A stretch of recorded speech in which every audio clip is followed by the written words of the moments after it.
Vamos começar a nossa aulão de carnaval focado no concurso do EGS SAD. E hoje eu estou vestido aqui de Mário, com bigode e tudo. Já tira a foto, marca lá no Insta, o bigode quase soltando. Já tira a foto, marca lá no Insta e vambora começar a nossa aulão, nosso aulão de carnaval. Se liga!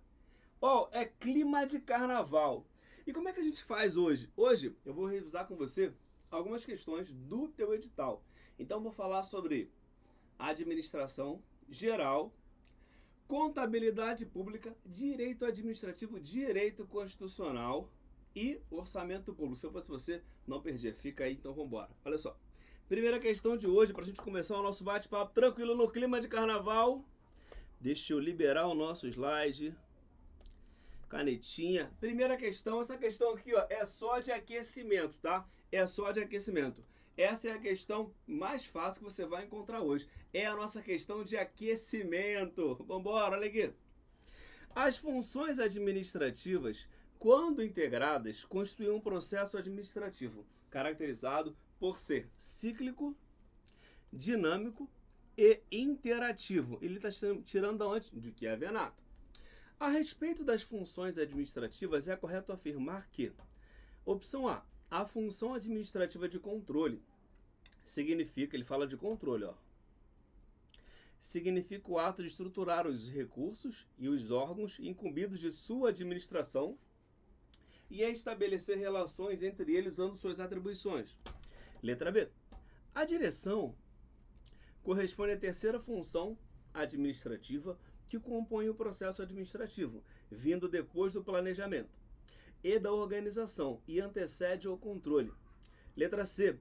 A função administrativa organização está relacionada com a maneira pela qual os objetivos devem ser alcançados por meio da atividade de pessoas e da aplicação de recursos, que compõem a organização. E a letra D. O planejamento está voltado para o presente. E, por meio dessa função, são monitorados resultados auferidos durante um determinado período, permitindo a elaboração de planos de contingência quando necessários. Flávio, como é que eu mato essa questão aí? Bem tranquilo. Vou jogar para você aqui no quadro. Vem com Flávio Mário aqui. Hoje eu sou Flávio Toledo, mas estou de Mário aqui em clima de carnaval. Presta atenção nisso aqui, ó. Presta atenção nesse clima de carnaval. Quando ele fala de processo administrativo aí, ó, e esse aqui não tá legal não, deixa eu ver se o preto vai ficar melhor. Quando ele fala de o preto está melhor, processo administrativo, e ele cita as funções administrativas, ele fala do seguinte, ó, planejamento, sendo a primeira função do processo administrativo, depois organização, depois, direção e controle, tá? E controle. Flávio, como é que eu mato uma questão dessa? O bigode tá quase saindo, gente. Como é que eu faço? Como é que eu mato uma questão dessa? Olha o bigode voador. O bigode tá... Daqui a pouco eu vou trocar esse bigode, hein? Ele fala aqui, ó. Numa das etapas, ele fala o seguinte, ó. A direção... Deixa eu ver se essa tá melhor. A direção, em uma das opções ele fala que a direção é a terceira função do processo administrativo que vem depois de planejamento e organização e vem antes do controle. Olha só, vê se você não vai achar essa resposta aqui, vê se você vai achar. Aí diz assim, ó, letra C, ó, letra D quer dizer B. A direção corresponde à terceira função que compõe o processo administrativo aqui, ó, vem. Terceira direção, 1, 2, 3, tá certo. Compõe o processo administrativo? Também tá certo. Vindo depois do planejamento e da organização e antecede o controle. Então ele vem depois do planejamento, depois da organização, ok? E antecede o controle. Nosso gabarito é letra B. Flávio, onde é que está o erro das demais funções? Olha aqui. A função administrativa de controle, não, aqui é organização.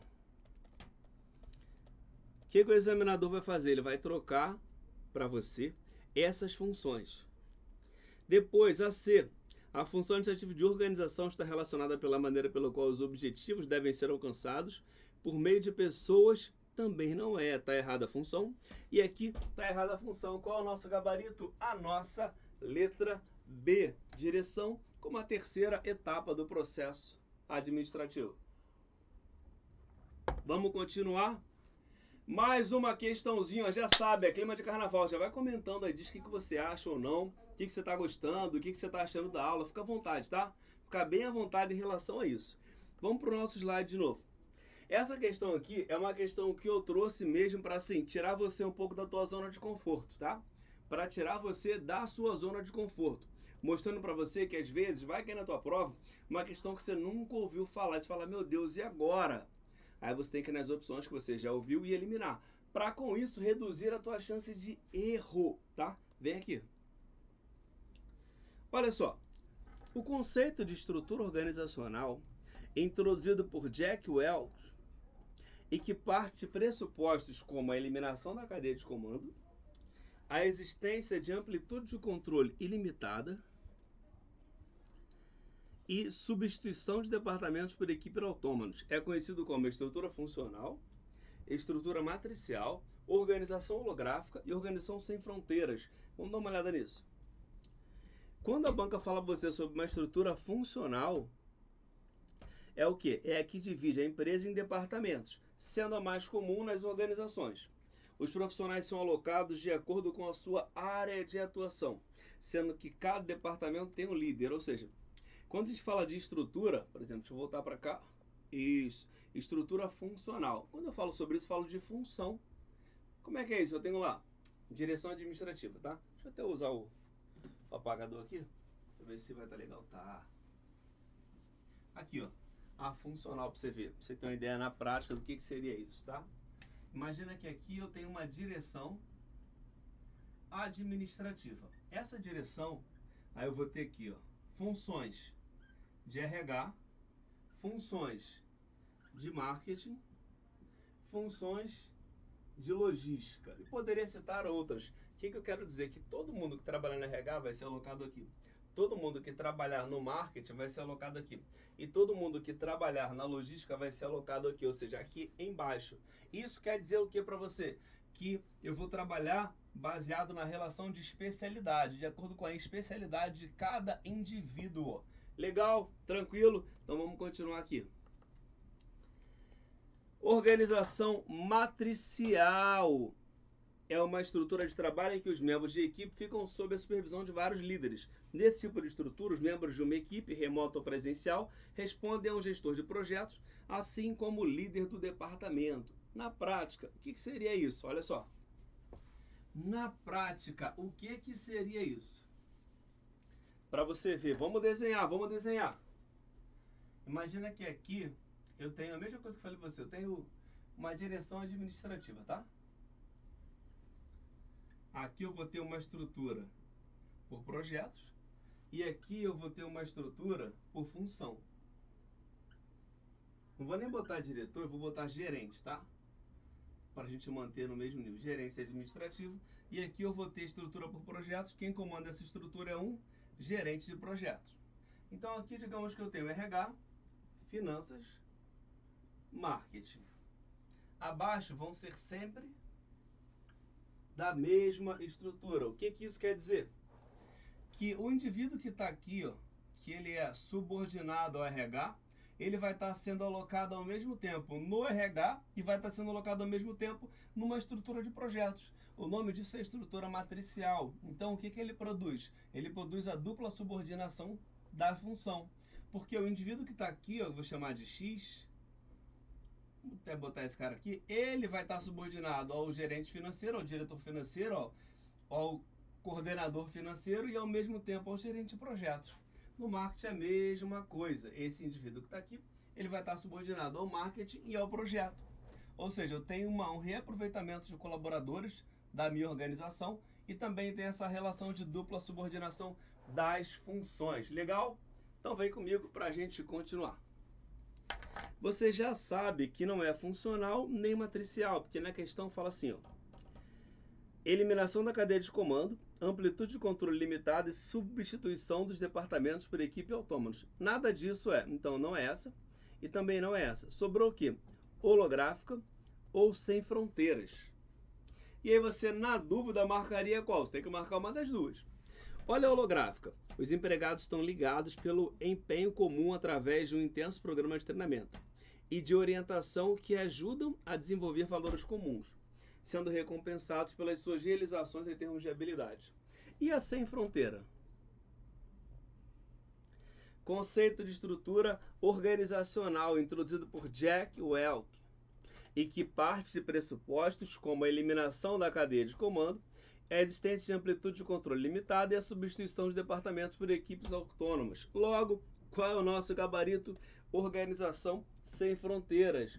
Mais uma questãozinha, essa questão aqui foi boa, para te tirar um pouco da zona de conforto e te mostrar o seguinte: na prova pode ser cobrado um assunto que você nunca viu. Por exemplo, esse assunto aqui é um assunto que eu acho que a maioria que está aqui ainda não viu. Agora você aprendeu e você não vai errar, tá? Essas questões que a gente está trabalhando, em sua maioria, são todas do ano de 2024. Então são questões, ó, fresquinhas, cheirando a tinta ainda. Olha a próxima questão.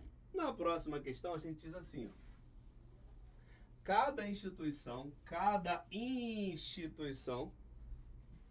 tem uma espécie de meio interno à atmosfera psicológica, que a caracteriza, ou seja, o clima organizacional, que pode ser saudável ou doentio, negativo ou positivo, dependendo de como os integrantes se sentem em relação à organização. Além disso, há também um conjunto de valores e regras compartilhados pela administração e pelos colaboradores de uma instituição que funciona como seu DNA, a sua identidade, e é conhecido como, aqui é que está o detalhe da questão, tá? Que primeiro, ele cita o termo atmosfera psicológica. Quando você vê esse termo, automaticamente você vai procurar na resposta clima organizacional. Mas aí não precisa, que o próprio examinador ele já coloca, que caracteriza, ou seja, o clima organizacional. Já diz sobre o que ele está falando. Que pode ser saudável ou doentio, negativo ou positivo, dependendo de como os integrantes se sentem em relação à organização. Aí ele bota ponto. Além disso, ou seja, além disso ele vai incluir uma outra ideia. Há também um conjunto de valores e regras compartilhados pela administração, valores e regras, que funcionam como DNA, a sua identidade. Está falando da cultura organizacional. Não é cadastro de pessoa jurídica, manual de instrução, senso de grupo, nada disso. Muita gente na prova poderia pensar assim, eu acho que é senso de grupo, e para marcar, mas estaria errado. Eu estou falando da nossa cultura organizacional. O que é essa cultura organizacional? O que é esse elemento chamado cultura organizacional? É ele que move, ele que faz as coisas acontecerem. Se eu for ali agora e pegar alguém do ideal e chamar assim, vem cá, me fala um pouco da cultura do ideal, ou seja, do jeito que o ideal é, do jeito de ser, do DNA que está na empresa. Então você vai entender, isso é a cultura organizacional, que é um conjunto de artefatos, valores compartilhados e pressuposições básicas. Beleza? Tranquilo? Vamos embora. Mais uma questãozinha. Questão agora também tranquila, tá? Questão light aí. Zero estresse quanto a isso. Ela diz assim: variadas são as teorias sobre liderança. Entre elas, há aquelas que estudam o comportamento do líder em relação ao subordinado. E a partir da análise de sua conduta, definem o estilo de liderança adotado. Por exemplo, se o líder fixa diretrizes, determina a tarefa que cada integrante do grupo vai desempenhar, sem qualquer participação do próprio, ou seja, o líder fixa as diretrizes, determina a tarefa, sem qualquer participação do próprio, ou seja, é ele que decide tudo. É democracia? Não. É autocrático? É anárquico ou liberal? Não é democrático e não é liberal. Sobrou anárquico ou autocrático. Mas o gabarito é nosso autocrático. É a nossa letra B. Toda vez, questãozinha de prova que você estiver olhando e a questão falar para você assim, o líder determina, fixa diretrizes, impõe sua vontade, você fala assim, autocrático. Beleza? Agora, quando eu falar assim, ele escuta e estimula que a equipe participe, democracia. Quando ele falar para você assim, eu deixo que você faça do jeito que você bem entender. Qual é o nome disso? Liberal. É o famoso laissez-faire. É o nosso liberal. Beleza? Tranquilo? Então bora continuar aqui. 5, hein? Questão número 5. Vambora! É clima de carnaval, hein? Já é carnaval, hein? Joga o chapeuzinho pro alto e vambora, que aqui no Ideal já é clima de carnaval. Essa aqui é uma questão bem legal. É uma questão que fala sobre os papéis de Mintzberg. Se você ainda não estudou isso, vai estudar agora porque cai na tua prova, tá? São os papéis de Mintzberg, então a gente vai trabalhar todos eles. E aí você fala assim, Flávio, que questão grande. E eu vou te ensinar que para resolver essa questão você não precisa saber muito. Não, longe disso. A única coisa que você precisa fazer é usar a inteligência a teu favor e ganhar tempo na prova. É só isso, tá? Não precisa perder tempo com isso, não. Olha aqui. Tendo em vista que o assistente de controle interno assume vários e diferentes papéis em suas atividades, relacione corretamente as categorias e suas respectivas características. E aí eu tenho interpessoal, informacional e decisório, tá? E aí você fala assim, Flávio, como é que eu mato essa questão? Eu vou te dar 10 segundos para tu fazer, que eu vou te ensinar a matar essa questão.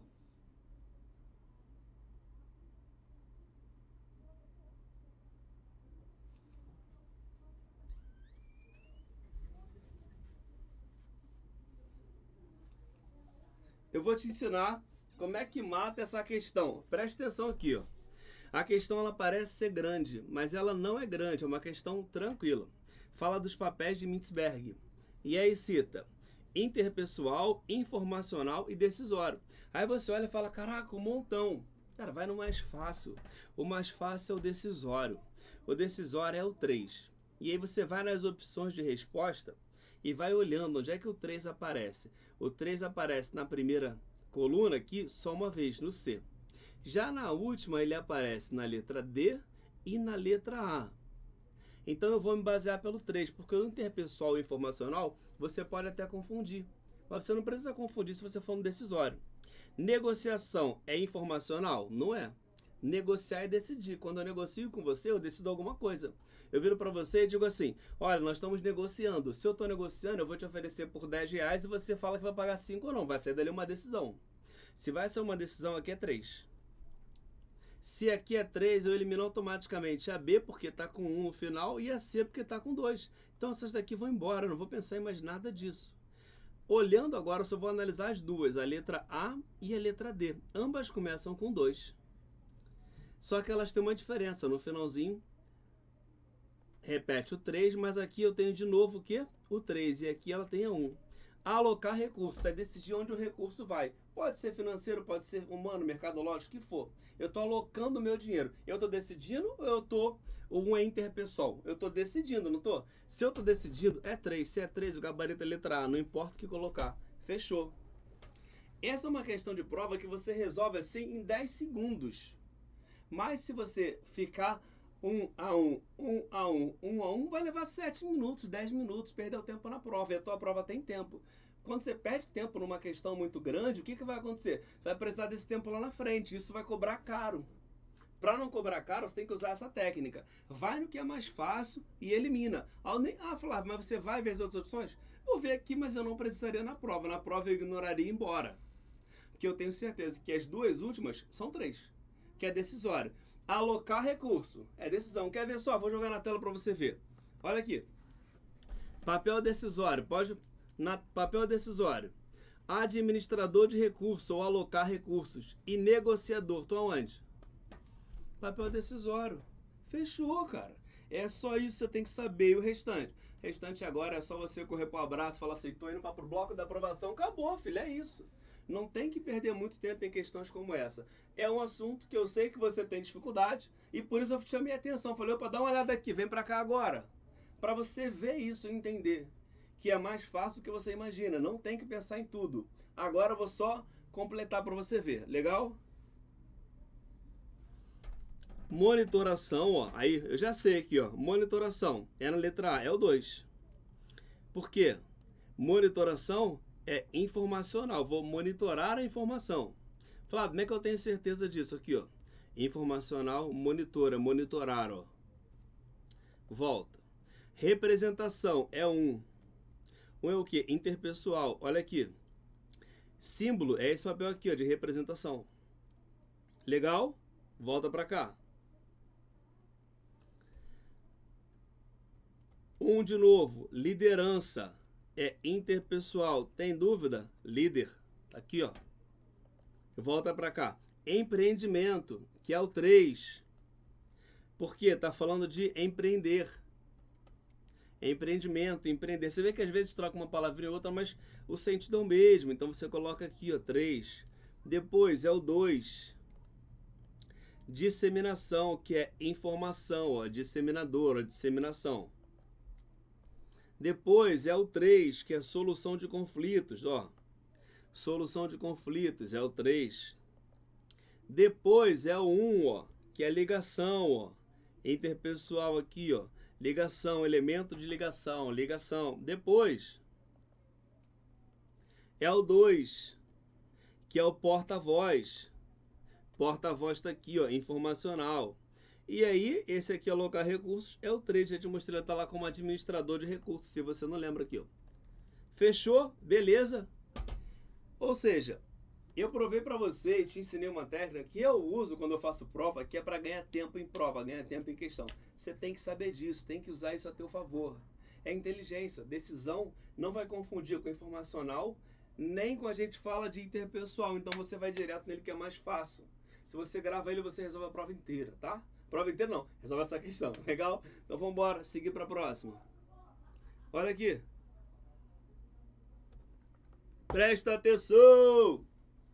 A comunicação interna das organizações, para ser considerada eficaz, ela deve informar, desenvolver, inspirar, persuadir, direcionar e alertar as pessoas para estarem alinhadas com a organização. Ele fala de comunicação eficaz, e a eficaz é isso aí, ela tem que informar. Flávio, por que não a B? Abordar as pessoas de fora da organização, como os clientes, possíveis clientes ou concorrentes, fornecedores, público, imprensa e autoridades. Isso quer dizer que ela é eficaz? O fato de abordar as pessoas é uma comunicação eficaz? Não. Eu posso muito bem abordar assim. Ei, você aí, eu posso muito bem abordar fazendo besteira. Eu não quero, tá? Isso depende da forma como vai ser feito. Então, não significa que é eficaz. Então, essa aqui, não. Ascender e fluir de trabalhadores para gerentes. Ou seja, está dizendo que ela vai ascender, vai subir e fluir de quem está embaixo para cima. Isso significa eficaz? Não, em nenhum momento. Isso é uma comunicação ascendente, mas eficaz? Não. E ser descendente, ou seja, ela vai da parte de cima da pirâmide para baixo. Também significa que é eficaz? Não, não significa que é eficaz. Então tira daí. Gabarito da nossa letra A, informar. A comunicação para ser eficaz ela deve informar, desenvolver, inspirar, persuadir, direcionar, alertar as pessoas para estarem alinhadas com a organização. 7. Cida sente-se insatisfeita em seu atual emprego. E ao se deparar com o edital do concurso da Prefeitura de São José dos Campos, na sua cidade natal, divulgado no DO do município, Diário Oficial do município, resolveu preparar-se para a prova, matriculando-se em um curso online e organizando um cronograma de estudos.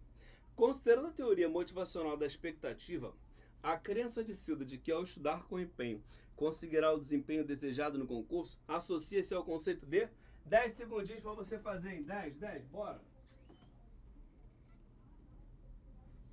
Aqui, ó, preste atenção. Essa questão, ela fala sobre a teoria motivacional da expectativa, tá? Teoria motivacional da expectativa, que é a teoria de Victor Vroom. É a teoria de Vroom. Vroom fala sobre isso aqui, ó. Victor Vroom, teoria da motivação, teoria da expectativa. Aí ele fala sobre o esforço, desempenho e recompensa, mas na verdade o foco não está aqui. O foco da teoria dele está na expectativa, na instrumentalidade e na valência. Que aí eu falo assim, ó, Vroom é mó velho. Aqui, ó, que é a motivação vezes o valor, vezes a expectativa, vezes a instrumentalidade. E olha a questão que legal. A questão eu já posso eliminar uma, porque se é de Vroom não tem reforço negativo. Eu conheço a teoria. Tem instrumentalidade? Tem. Tem expectativa e tem valência. Reforço negativo não tem. Então já posso eliminar, independente de saber a resposta correta. Mas por que eu tenho que eliminar? Porque isso diminui minha chance de errar. A técnica de eliminação diminui a chance de erro e aumentar proporcionalmente a chance de resposta correta. Aí fala assim, Cida insatisfeita em seu atual emprego. Ela não está afim de estar no emprego, está chateada.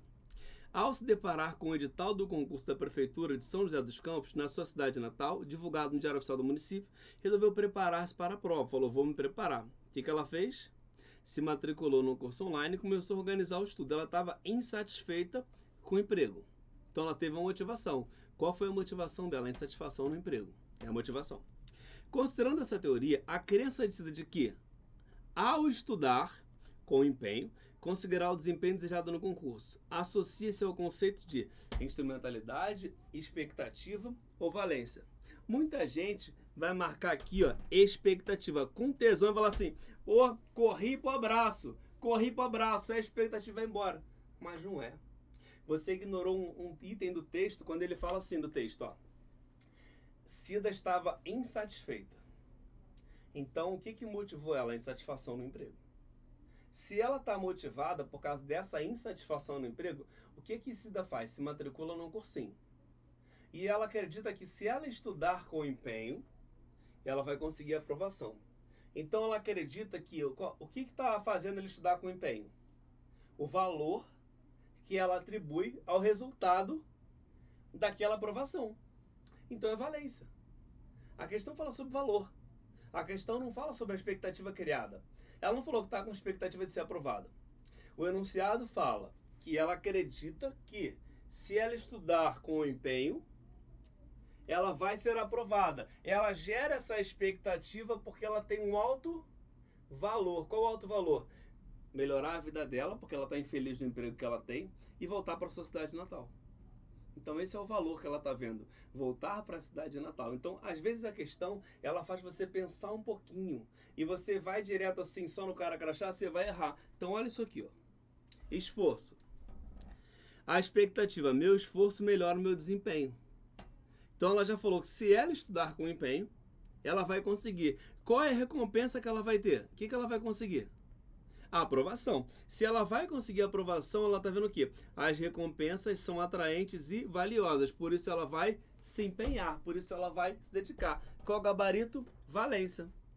Então não é a expectativa que você marcou aqui, o B com tesão, é o C de valência. Tranquilo? Galho fraco, zero estresse. Então bora continuar, fazer mais uma questãozinha.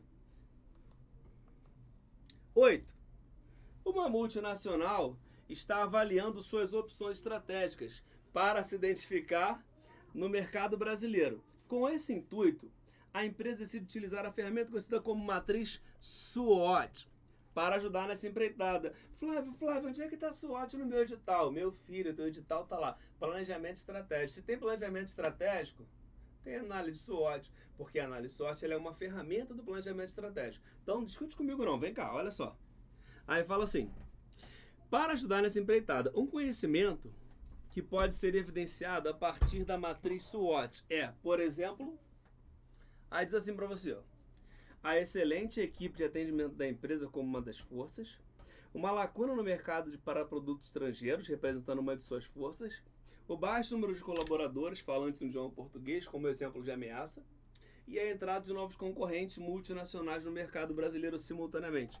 Falou de SWOT, falou de matriz fofa, que é força, fraqueza, oportunidade e ameaça. Sendo que a força e a fraqueza, elas vão trabalhar dentro do ambiente. E a oportunidade e a ameaça, outro ambiente. Força e fraqueza trabalham dentro do ambiente interno. Oportunidade e ameaça, ambiente externo.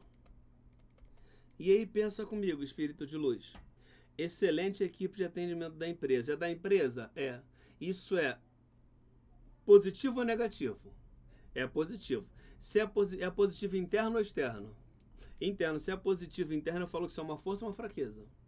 Força. E aqui ela fala que é uma? Qual é o gabarito? Olha como é que é rápido. Viu como é que é fácil? Não tem dor de cabeça, cara. Olha, B, uma lacuna no mercado para produtos estrangeiros. Ó, lacuna no mercado para produtos estrangeiros, representando uma de suas forças. Não é uma de suas forças. Não. Se eu tenho uma lacuna no mercado para produto estrangeiro, eu posso falar que isso aqui não é força. Se eu encarar essa lacuna como algo positivo, por exemplo, se eu encarar essa lacuna no mercado como algo positivo, tipo, eu posso colocar o meu produto lá, o produto da minha empresa pode ser lá. Aí eu chamo de oportunidade. e não de força. Agora, se é uma lacuna que a minha empresa deixou no mercado, é uma fraqueza. De qualquer uma das formas que você interpretar, não vai ser força. Se é uma lacuna que eu, como empresa, identifiquei que existe, eu posso oferecer um produto, por exemplo, ninguém oferece do mercado estrangeiro esse pilô preto com a tampa azul. Só o ideal que tem, ninguém faz no mundo e tem essa lacuna. Vou colocá-la no mercado. Se eu estou colocando lá, eu encarei como uma oportunidade, que é algo positivo externo, que eu não controlo, mas posso me aproveitar daquilo. Aí é SWOT. Beleza? Então não é força. Aqui eu posso chamar de oportunidade. C. O baixo número de colaboradores falantes do idioma português. Como exemplo de ameaça. Não é ameaça, é uma fraqueza. Porque eu estou falando de uma empresa multinacional. Se é uma empresa multinacional e a maioria das pessoas que estão no Brasil, da minha empresa, não falam português, é uma fraqueza. Por que não é ameaça? Porque ameaça é algo que eu não consigo controlar. Isso eu consigo controlar. É só dar curso de português para essa galera. Eles vão ter que falar essa bagaça. D. A entrada de novos concorrentes multinacionais no mercado brasileiro é uma ameaça. Ele fala aqui, caracterizando oportunidade. Se tem concorrente, não pode ser oportunidade. O concorrente vai pegar a minha fatia de mercado, vai tirar dinheiro do meu bolso. Eu falo de ameaça. Logo, nosso gabarito ficou sendo a letra A. Questão resolvida, eu falo assim, cara crachá e toma. Foi? Vamos para a próxima, olha aqui. Até aqui, alguma dúvida? Zero, tranquilo. Aqui é uma figurinha da análise SWOT, só para configurar para você ver, onde eu boto a sigla de cada uma. Ó, o S, Strengths, o W, Weakness, o O, Opportunities, meu inglês é top, beleza? E o T, a gente trabalha aqui dentro das ameaças. Legal, só para você ver o que significa cada uma. De repente, você é um aluno que nunca viu esse assunto no teu curso, não tem problema.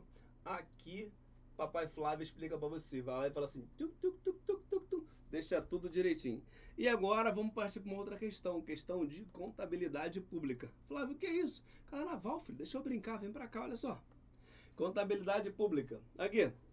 Ué, Flávio, contabilidade pública, lei 14.133, o que é isso? Ó, não fui eu que fiz esse samba doido, não. Eu vou te mostrar quem fez esse samba doido, tá? Você tá achando que sou eu que tô maluco porque é carnaval? Olha aqui. Isso é o edital de SAD. Eu não tô maluco, não. Aqui, ó. Contabilidade pública. Dentro do edital, ó. Isso aqui é o teu edital. Licitações e contratos 14.133. Mas, Flávio, isso é direito administrativo. Eu sei, filho. Mas esse samba doido aqui foi a Fábio que fez, não foi eu, não. Tô só seguindo o que ela fez. Vambora, vou voltar pra cá, tá? Deixa eu voltar lá pra gente ver. Porque, assim, só pra você não falar que eu tô ficando maluco, que eu bebi tem alguma coisa na minha água, não tem, não. É água mesmo, tá? É água, não tem nada de errado nisso aqui, não. Isso, show, vambora. Aqui, ó. Contabilidade pública, questãozinha de 14.133, tá?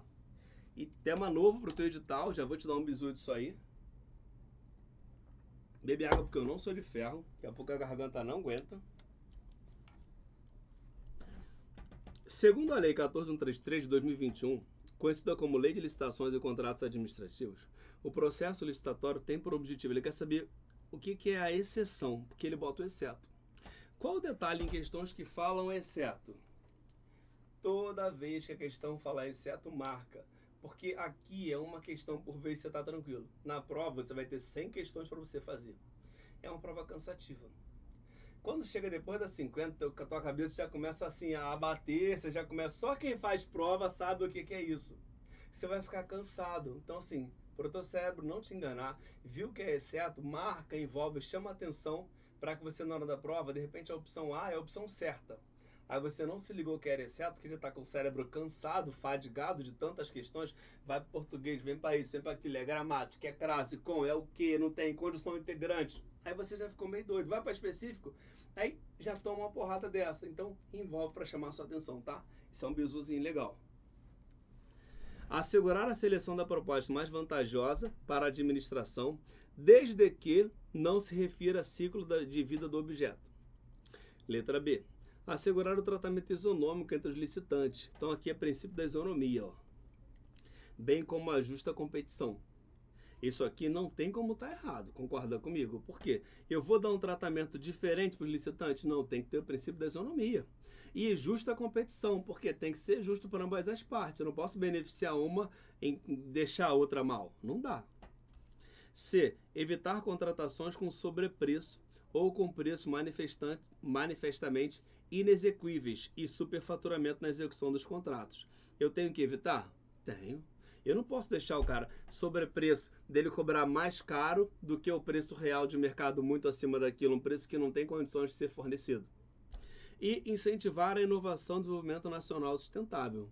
Também está certo. Flávio, mas eu não achei nada de errado. O erro está aqui, ó. Desde que não se refira ao ciclo devido do objeto. Esse desde que está o erro. Mas, Flávio, como é que você vai provar para mim que isso está errado? Olha aqui, artigo 11.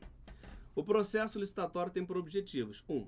Assegurar a seleção da proposta apta a gerar um resultado da contratação mais vantajoso para a administração pública. Aqui, ó. Assegurar a seleção da proposta mais vantajosa para a administração. Esse pedacinho ele mudou pouca coisa, mas você ainda entende que isso aqui está contido. Apta a gerar o resultado de contratação mais vantajoso para a administração pública. Ok. Aí no final ele mete o quê?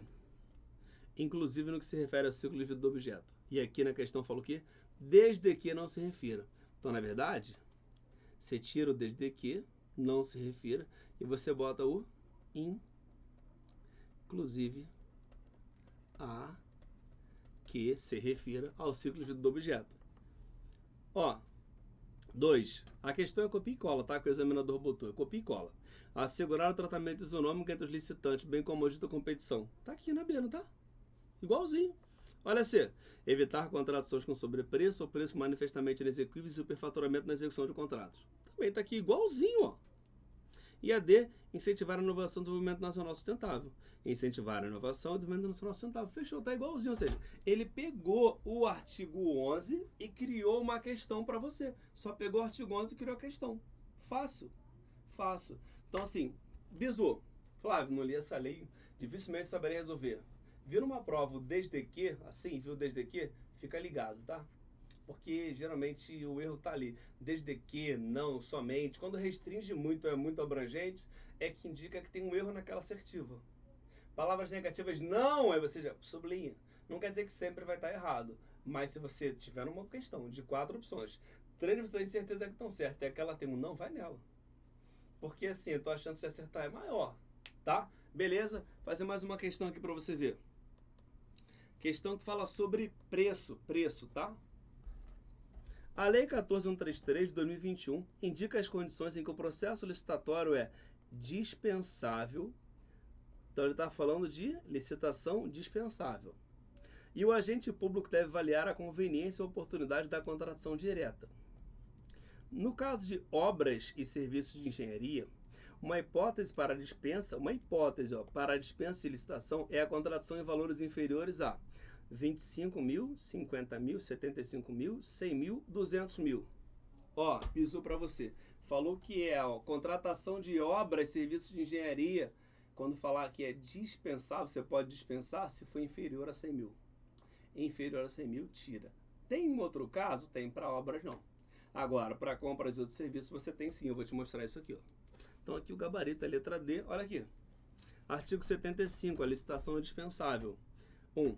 Para a contratação que envolva valores inferiores a 100 mil reais, no caso de obras e serviços de engenharia ou serviços de manutenção de veículos automotores. Agora, para a contratação que envolva valores inferiores a 50 mil, no caso de outros serviços e compras, tá? Então, se for compras e outros serviços, 50. Se for obra de engenharia, 100. Obra de engenharia, 100. Aí ele ainda cita outras coisas que eu coloquei aqui, não estão na questão, mas eu coloquei.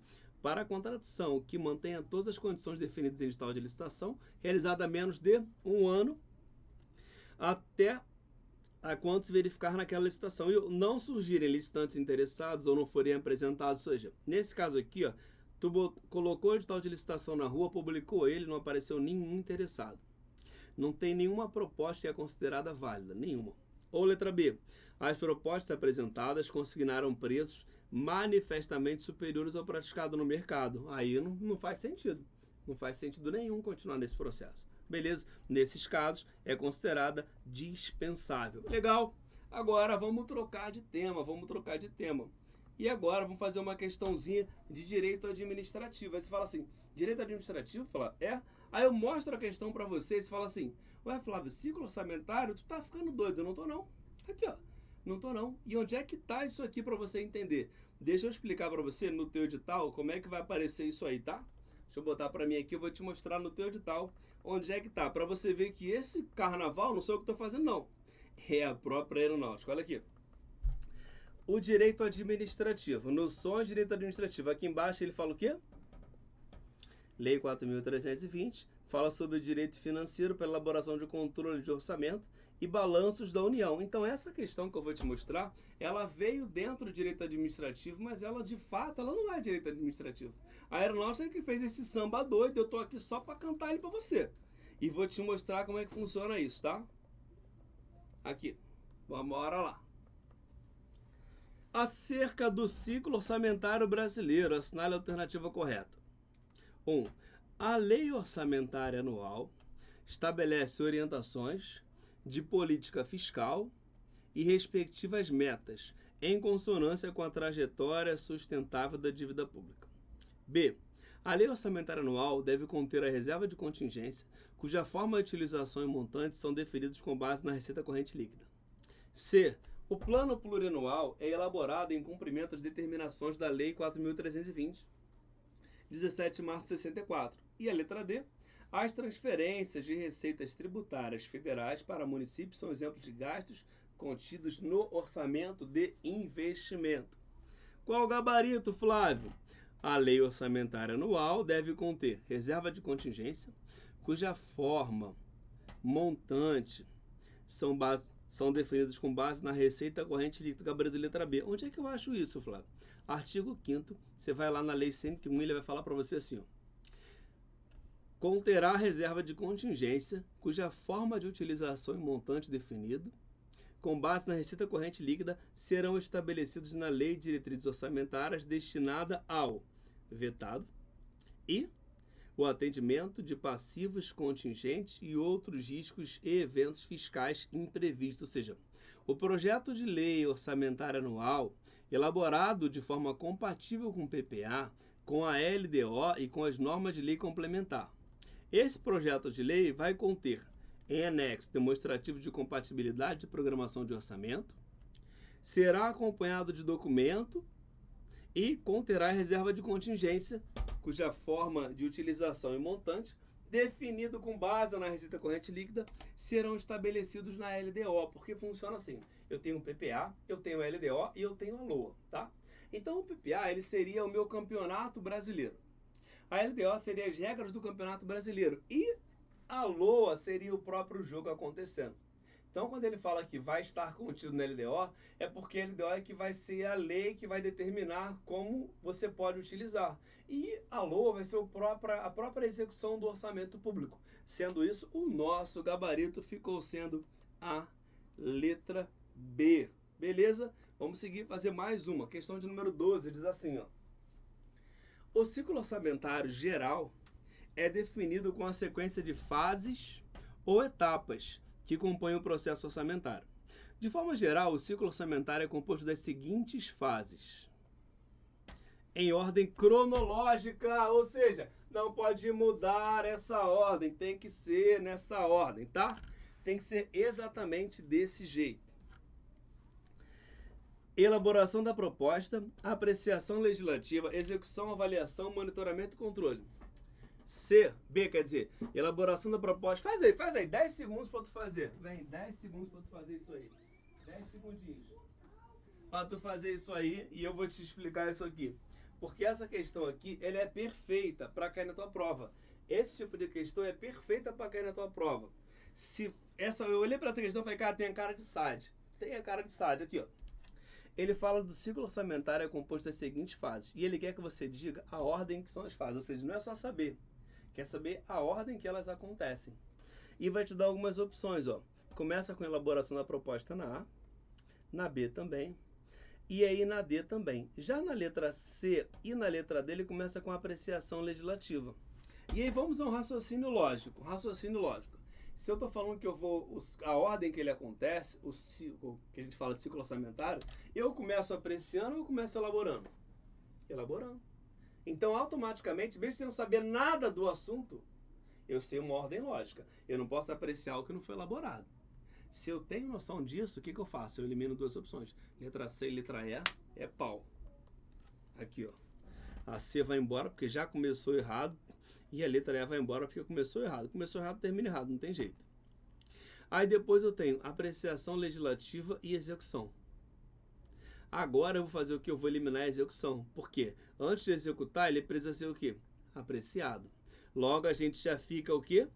Ó, apreciação, execução foi embora, que era na letra E, sobrou apreciação aqui. Tanto na A, B e D, elas mantiveram a apreciação. Agora vem a diferença. Aqui eu falo de controle legislativo, aqui eu falo de execução e execução. Agora eu vou eliminar o controle legislativo, por quê? Porque eu vou executar. Para posteriormente eu fazer o que a gente chama de controle e avaliação. Flávio, como é que eu sei disso? Olha aqui. De forma geral, o ciclo orçamentário é composto das seguintes fases: elaboração da proposta, apreciação legislativa, execução, controle e avaliação. Sendo controle e avaliação uma só. Tá? Corresponde ao período de tempo em que se processam as atividades típicas do orçamento público, desde sua concepção até a avaliação final. E aí aqui, ó, se você não entendeu de forma cursiva, vem de imagem também para tu gravar. Grava essa bagaça para não esquecer, ó. Elaboração, discussão e aprovação, que é a parte da apreciação da proposta. Ou seja, pode trocar o nome, mas continua sendo apreciação. Se eu estou discutindo e aprovando, eu estou apreciando. Aprovei, eu faço o quê? Vou executar. E a concomitante a isso acontece o quê? O controle e a avaliação. Ou seja, qual é o nosso gabarito? É a nossa letra B. Às vezes você fala assim, caraca, Flávio, eu não sabia isso. Agora você vai gravar. Porque eu te dei a resposta, escrevi ela cursivo, depois coloquei a imagem e falei assim, agora grava, filho, bota aqui, ó. Na corrente sanguínea não esquece, mas você precisa disso pra tua prova, cara. Se você... ainda tem um detalhe para vocês. Que quando a gente pensa nisso, eu penso o seguinte, desde quando eu começo, se é ciclo orçamentário, eu tenho um prazo para isso acontecer. Então, eu tenho um prazo para preencher todos os pré-requisitos, identificar como é que eu vou montar a LOA, como é que eu vou montar a LDO e como é que eu vou montar o PPA. Lembrando que o PPA ele é criado por um período de 4 anos, que não coincide com o mandato do presidente da República. Como assim, Flávio? Não é 4 anos para um, 4 anos para outro? Sim, espírito de luz, mas presta atenção. Imagina só, o presidente entra, assim que ele entrou, ele vai montar o dele, vai aprovar o dele, vai vigorar para começar? Não, ele vai usar o do anterior. Para que ele tenha tempo hábil de, no primeiro ano dele, montar o seu plano plurianual, que vai valer por 4 anos, vai valer o quê? Para o segundo ano dele, para o terceiro ano dele, para o quarto ano dele. Se ele for reeleito, vale para o primeiro dele de novo. Se ele não for reeleito, vale para o primeiro do próximo presidente. Isso é o PPA. Já a LOA e a LDO é diferente. A gente já tem uma opção mais anual. Aí você pensa assim, tudo tem prazo? Sim. E o prazo tanto de envio como de apreciação da LOA e do PPA são iguais. Já da LDO é diferente. Legal? Beleza? Vamos seguir o nosso fluxo aqui. Direito constitucional. Que isso, Flávio? Constitucional? Constitucional. Você não quer ser militar? Então, você vai ter que, na tua prova, lá no teu edital, tá escrito assim, ó. Forças Armadas. Isso aí eu já sei de cor. Isso eu já sei de qual, por experiência própria, por ter vivido muito tempo lá, então posso falar sobre isso também. Então vamos falar do artigo 142 e 144, Constituição Federal, onde a gente fala das Forças Armadas e Segurança Pública. São os dois tópicos finais do teu edital. Vem pra cá, olha a questãozinha. Em relação aos militares, assinale a opção correta. As patentes, com prerrogativas, direitos e deveres a elas inerentes, são assegurados em plenitude aos oficiais da ativa, não se estendendo aos da reserva ou reformados. Lembrando que ele quer a correta. B. Ao militar é permitida a sindicalização, mas não a greve. C. O militar, enquanto em serviço ativo, pode estar filiado a partido político. D. O oficial condenado na justiça comum militar por sentença transitada em julgado, a pena privativa de liberdade superior a 2 anos deve ser submetido a julgamento pelo Tribunal Militar para que seja decidido se é indigno do oficialato ou com ele incompatível, podendo perder o posto e a patente.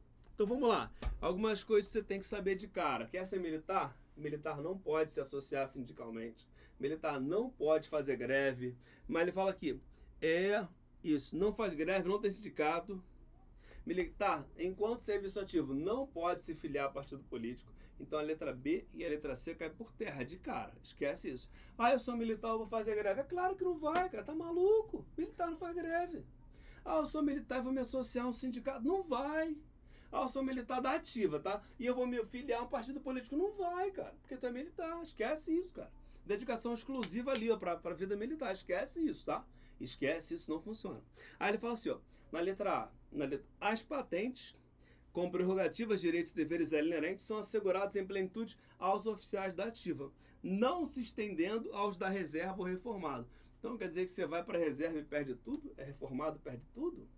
Faz muito sentido, né? Então você tira também porque ele fala que não se estende. Flávio, como é que você prova isso? O gabarito é letra D, tá? Como é que você prova isso? Vem cá que eu vou te mostrar. Olha aqui. Falei que o erro aqui é um não. Aqui fala que é permitido, na verdade não é permitido. Aqui é não pode. E a letra D é o gabarito. Vou te provar isso, olha aqui. Artigo 142, que fala das Forças Armadas, contidas pela Marinha, Exército e Aeronáutica, são instituições nacionais permanentes e regulares, organizadas com base na hierarquia e na disciplina, sob a autoridade suprema do Presidente da República, e destinam-se à defesa da pátria, à garantia dos poderes constitucionais e por iniciativa de qualquer desses, da lei e da ordem. O item 1 aqui, ó. As patentes, com prerrogativa, direitos e deveres, a elas inerentes, são conferidas pelo Presidente da República e asseguradas em plenitude aos oficiais da ativa, da reserva ou reformados. Então não é só da ativa, não se estendendo à reserva reformada, ou seja, ele se estende da reserva ou reformado. Está aqui, ó, da ativa, da reserva ou reformados. Acabou a questão, mas eu vou continuar lendo.